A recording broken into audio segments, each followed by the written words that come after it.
What's going on, everyone? Today I'll be walking you through a full guide on the Apex Legends sensitivity settings. This settings video is primarily directed towards the PS4 and the Xbox players out there. So if you use a controller and are looking for some new settings you want to try out, I recommend giving these a shot.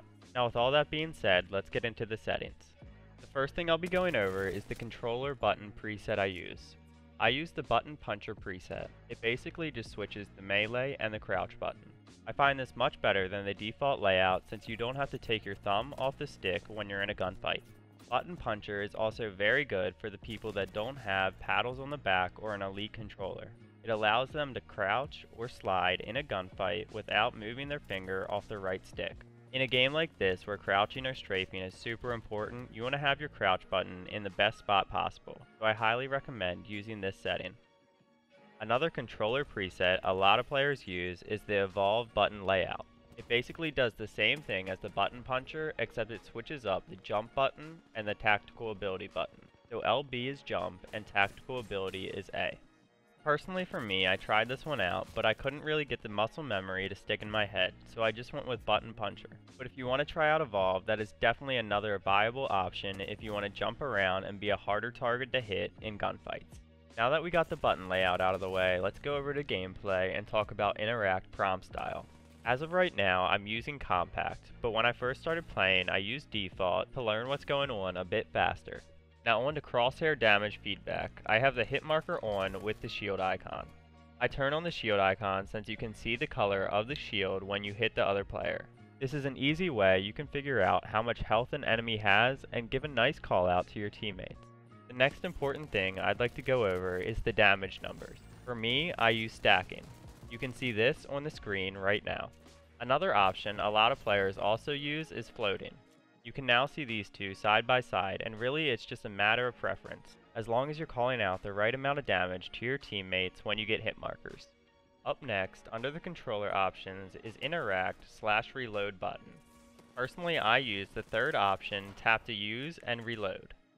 This just makes the reload time feel a bit more responsive and faster. When you're in gunfights in this game, you pretty much always run out of ammo, so a more responsive reload button is much better than a slower one. Now onto the crouch button, I have this on toggle. That means if I click down the right stick, I crouch, and when I click it again, I uncrouch. Or when I click down the right stick, I slide, and when I click it again, I stop sliding. The hold option for crouching is also pretty viable, it's just I always play with my buttons on toggle and my triggers on hold. Now onto my movement and aiming settings. For my sensitivity, I have this at very high 5. And for my ADS sensitivity, I have this at high 4. Now really when I adjust my sensitivity settings, it depends on how much I've been playing.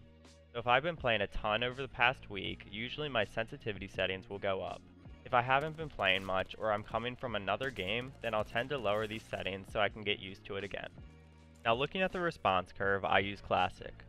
Response curve pretty much means aim acceleration.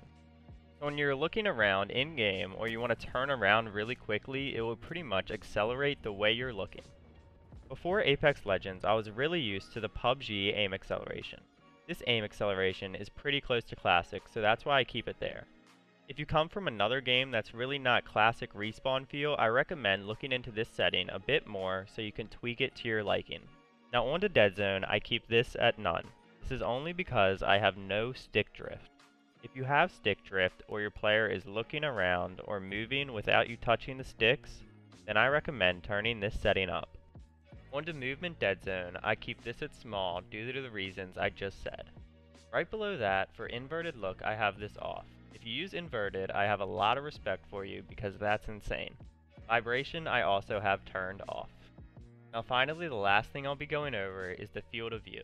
You should definitely have this turned up to at least 100. That's what I use. Right here on the screen, I'll show you the difference between 70 and 100. As you can see, for 100 or greater, you can see a ton more than 70. So this is going to be better for spotting enemies in a game where if you see somebody first, most likely you're going to have the upper hand. Well guys, that's going to be it from me for going over settings. If you feel I've missed anything, or if you have any questions, let me know in the comments. I'll try to get back to you as soon as possible. Also, if you found this video helpful, don't forget to drop a like and subscribe. I'll be posting a lot more Apex Legends content in the future.